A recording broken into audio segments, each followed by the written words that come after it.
Olá, meu nome é Diego Glauber Tedoldi e eu fiz parte do programa PIBIT CNPq Unioeste no campus de Cascavel. Meu trabalho é o desenvolvimento da versão 1.1.1 do aplicativo educacional para próteses parciais removíveis. A coautora é Veridiana Camilotti e o professor orientador Márcio José Mendonça.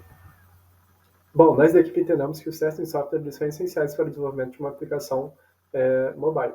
Então, para isso a gente acredita que o teste de usabilidade, que dá um feedback do usuário sobre a aplicação, ele consegue entregar a gente qual a expectativa do usuário para essa aplicação, diferente dos testes unitários que foram feitos anteriormente nas outras versões.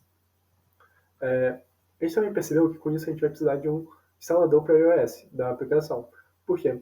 Porque a maioria dos usuários pode possuir esse sistema operacional e a gente precisa contemplar todos os usuários para que esse teste seja efetivo.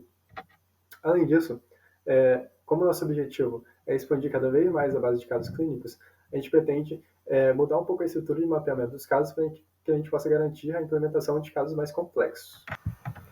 Portanto, o objetivo dessa versão é gerar um instalador para aplicação para iOS e garantir também, através de uma estrutura nova de mapeamento, que seja possível implementar casos mais complexos de uma forma mais prática. O projeto foi desenvolvido utilizando a metodologia de codesign adaptada, que é baseada em metodologias ágeis e tem como princípio a implementação incremental. A metodologia de codesign adaptada é dividida em 5 fases. A primeira, que é o escopo, onde nós pegamos a ideia de todos os problemas e correções que vão ser feitas na aplicação. Na segunda, a compreensão compartilhada, que é onde a gente junta todo o conhecimento das duas áreas da equipe para poder encontrar soluções viáveis.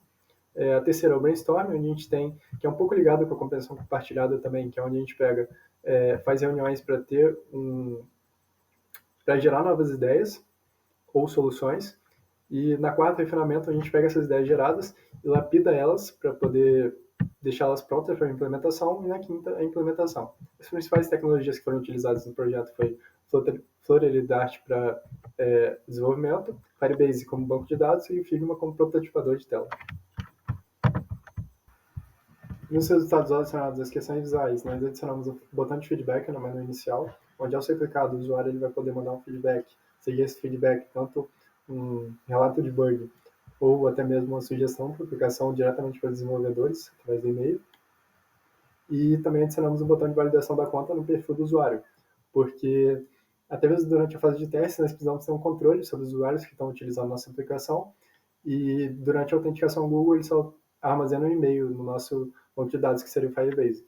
E nem sempre o e-mail é uma forma de identificação razoável. Além disso, também, a gente fez algumas pequenas alterações, que foi adicionar uma logo e um nome para o aplicativo, e pequenas alterações no layout das páginas informativas.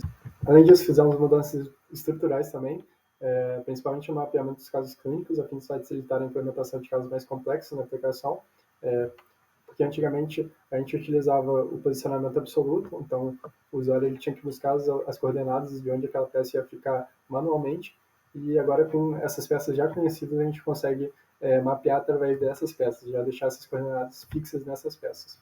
Além disso, a gente também precisou fazer uma refatoração, porque a versão do Dart ela estava, de certa forma, um pouco antiga do projeto, então a gente teve que atualizar essa versão, e com a nova versão o Dart colocou o null safety, que seria ali a proteção contra variáveis nulas.